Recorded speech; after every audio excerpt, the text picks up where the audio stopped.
back to Liberation Tarot. So great that you're here to watch my second video. And as promised from the last video, I want to walk you through how I might do a tarot reading. So there are infinite ways to do a tarot reading, truly. And I just want to walk you through how I do it, and how I do it is largely influenced by my first tarot teacher, as I like to think of her, who is Mari Powers. And if you're in Madison, Wisconsin, definitely go get a reading from her. She's very amazing. And so I have a lot of pieces picked up from her, and then from different meditation practices and other influences over the years that have impacted my tarot practice. So here we go. I'm just gonna say out loud a lot of the things that I might say just inside myself when I'm by myself. So I'm gonna use the Moonchild tarot deck today. Here's an example of a card. The Ace of Cups. Here we go. So the first thing I'm gonna do is I'm gonna clear the deck. So like anything, decks can pick up energy from previous readings, from maybe being ignored for a while on the shelf, from being around an argument or something. So we just clear it, and there's a million ways to clear it, and I'll just show you some of the ways I do. So I think in my mind, or I say out loud, the word clear. Clear. Clear. Clear. Whoa. Sometimes you drop a card. Sometimes you should see what it is, or you should always probably see what it is. This is the Wheel of Fortune. Sometimes it's hard to know if you're just being sloppy or if it's meaningful, but I tend to think they're meaningful. So the Wheel of Fortune has to do with karmic cycles, transformation, things being a little bit out of your control and fated in a way. It's an interesting card. So you can shuffle this way. You can also shuffle like you're playing cards. That's the original way that I shuffled. It took me a while to figure out how to do the other version of shuffling that I was just doing. So you could spread it out on the floor, do it that way. Anyway, clear, clear, clear, clear.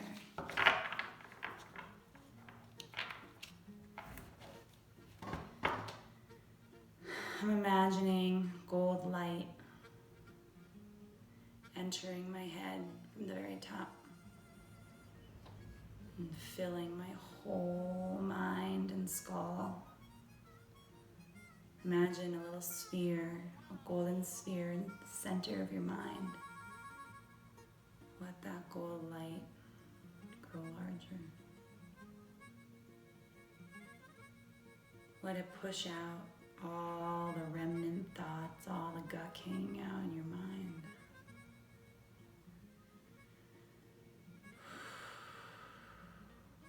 Keep breathing. Let that gold light push. Maybe it's stuck. Maybe that gold sphere doesn't want to get larger because you're stuck on something. Just inch a little more outward with that gold sphere.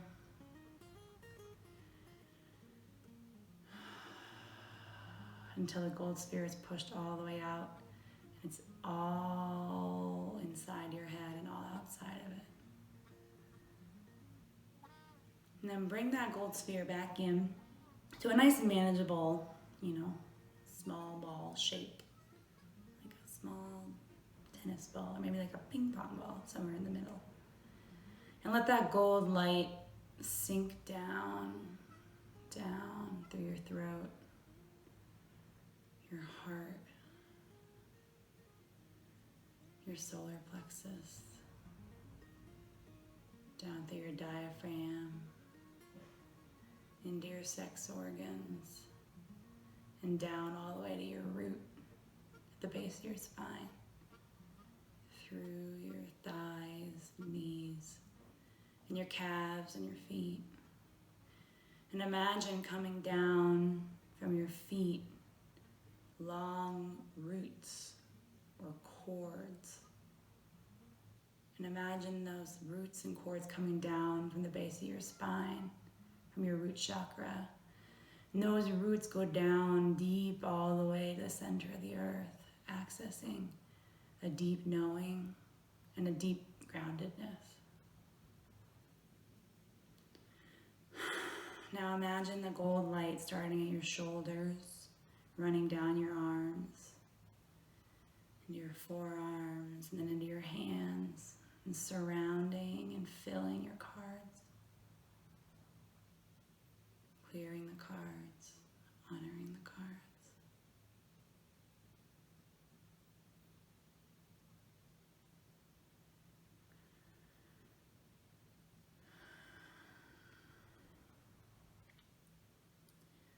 And now I take the next moment to invite my various spirit guides. So I welcome spirit guides, ancestors of the past and the present and the future, dear loved ones, gods and goddesses. I have a goddess that I hold sacred in my own heart and nobody knows about, that I have made up, I suppose, but she's become very real to me. And I also reach out to ancient Norse goddesses of fate, the Norns. And I have constructs that I hold and values that I hold, like love and compassion and strength, and all of those are invited to the table too. And I say, all spirit guides who have my best interest in mind, I welcome you here today, and I'm super grateful for your presence here.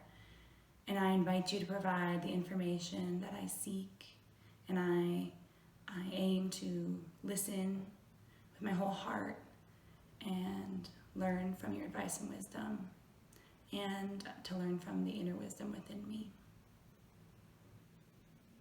Now, I think about what I want to know. So I usually look inside my body. So there's a lot of stuff coming up for me about what I want to know right now. So, it's a process of narrowing down too. Some things that are coming up for me are thinking about, well, it's the beginning of April. It's April 2nd. Yesterday was April Fool's Day. So not only does that feel like the beginning of something, the Fool being the 0 card and the sacredness of the beginning, but also this is the beginning of my tarot channel. So it feels like a sacred beginning, and I feel like a sacred Fool joining in this with all of you. And so I'm thinking about that. The moon right now is yesterday was the first quarter moon, so a waxing half moon. So there's some burgeoning there too. So these are the things that are on my mind. And also, I want to know, let me think.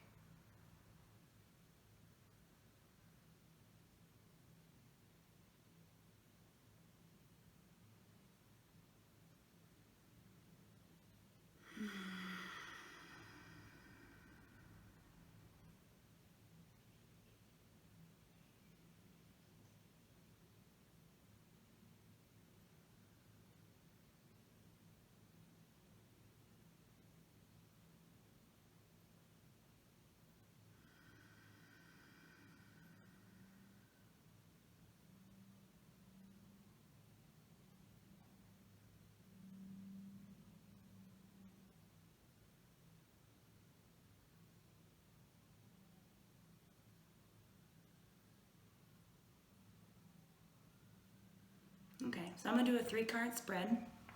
This is what's on my mind. I want to know, first, how I can best support you through this channel.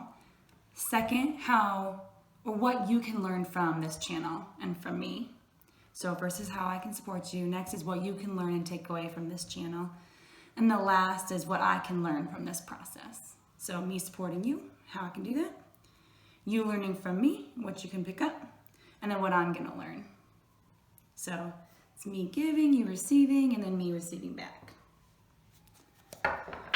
So now, with my guides surrounding me and my inner wisdom glowing, I take the cards and I shuffle them whatever way I feel like shuffling them.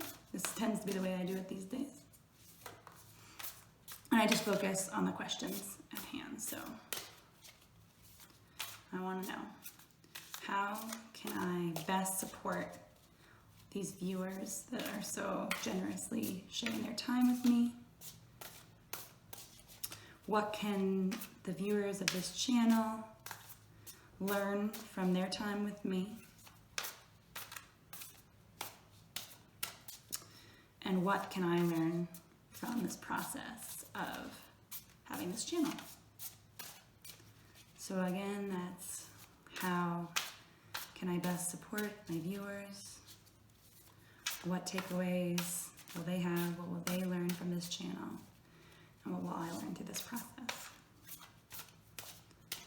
Okay, I shuffled. I tend to split the deck.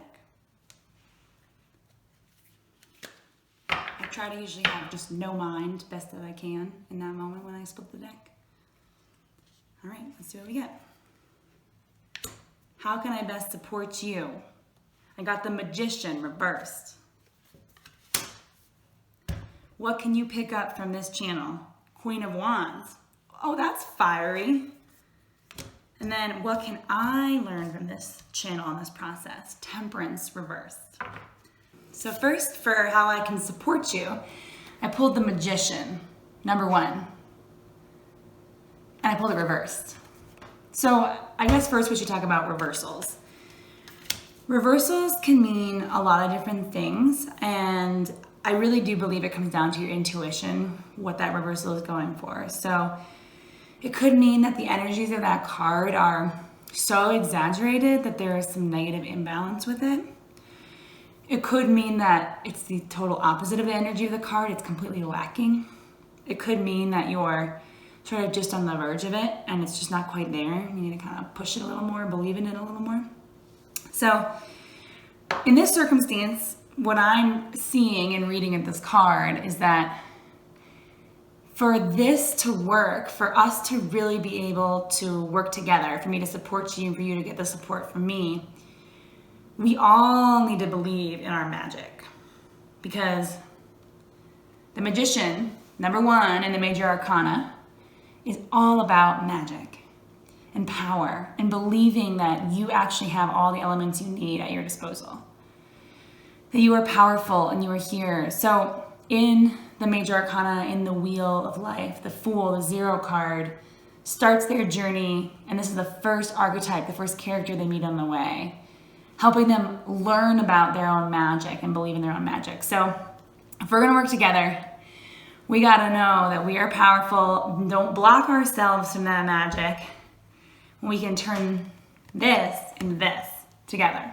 So I'll support myself by believing in my magic, and please you support yourself by believing in your magic. And then next, what can you learn from me and from this channel? And I got the Queen of Wands. So that's pretty boss. And it makes me really excited for you, and it makes me feel proud of myself and my work, because I've been doing a lot of work over the last couple years around really loving myself and believing myself and not needing validation from outside of me. And I mean, that work has allowed me to be here and enjoy chatting on video with you. And so I think because I've been putting so much work into that, it's gonna come through. It's gonna come through my teachings. So this is a good moment to talk about binaries and tarot. I'm gonna say right now, I don't believe in them. I don't believe in them in life, and I don't believe in them in tarot. So when it comes to queens and feminine energies and motherly energies, which are all expressed in queens in the tarot, that does not mean women or girl, and has nothing to do with sex or gender. It did used to, but we don't have to use those binaries.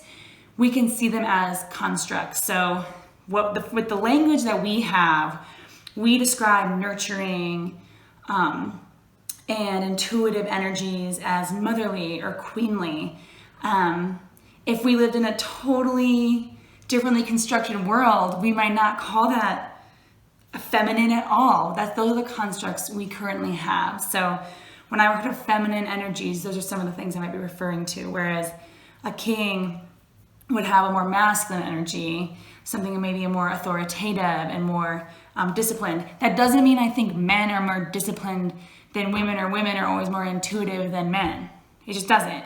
It doesn't actually have to do with sex or gender, not in my heart and not in my mind, even if it used to in the tarot. Some tarot decks are better at breaking down that binary, like Numinous Tarot, a deck I hope to have someday. Check it out. But anyway, Queen of Wands, fire, spirituality, confidence, charisma, independence, authority. I actually pulled this card earlier today, so it's like really fresh on my mind. But yes, you can gain these qualities and this belief in yourself, this shine that's within you by working with me, because I'm working on that too. So we can do it together. Okay. Lastly, what will I learn from this process? What am I learning from this process? And I pulled Temperance reversed. So what I'm going to take this to mean is Temperance. It is a card that eluded me for months when I first started tarot. By that I mean I literally didn't pull it for a long time. And I wanted to pull it because it had been a goal and it remains a goal of mine. Temperance has to do with balance, harmony, the peaceful middle path, sustainable, slow action, not too down in the muck, not too high in the sky, just right there in the middle.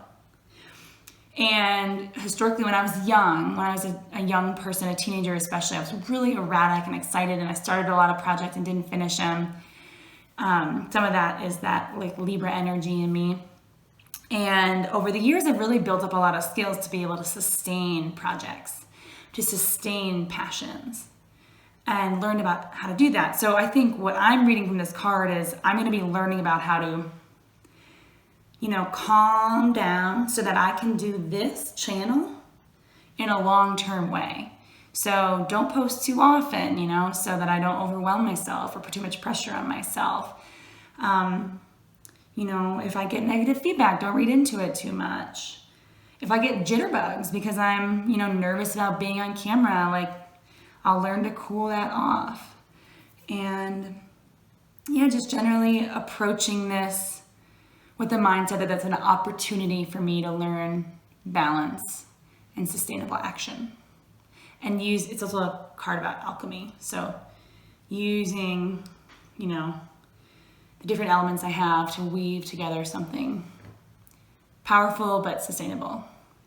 And something else to think about with a card is the Temperance is number 14 and comes between the Death number 13 and the Devil number 15. That math is right, yeah. So Death, Temperance, the Devil. So Death is change, huge transformation with obvious loss in there. And then Temperance, and then the Devil is temptation, addiction, habits. So by looking at what comes before and what comes after, it kind of helps you get a sense of where you're coming from and what to prepare for. So as I learn this balance, this sustainable action, I might have in the back of my mind, okay, there might be some temptations up ahead. There might be some habits that want to beckon to me. Maybe my old insecurities trying to, bring in self-doubt, trying to block me from doing this. And it'll give me a chance to use the temperance that I've just been working with and just been flexing. So that's just an example of how you can use the cyclical nature of tarot to understand where you are in any given cycle. So it's a beautiful spread. It makes me really, really excited to work with you and to be doing this and following my dreams. And I'm here to help you do the same. So sending love. Till next time.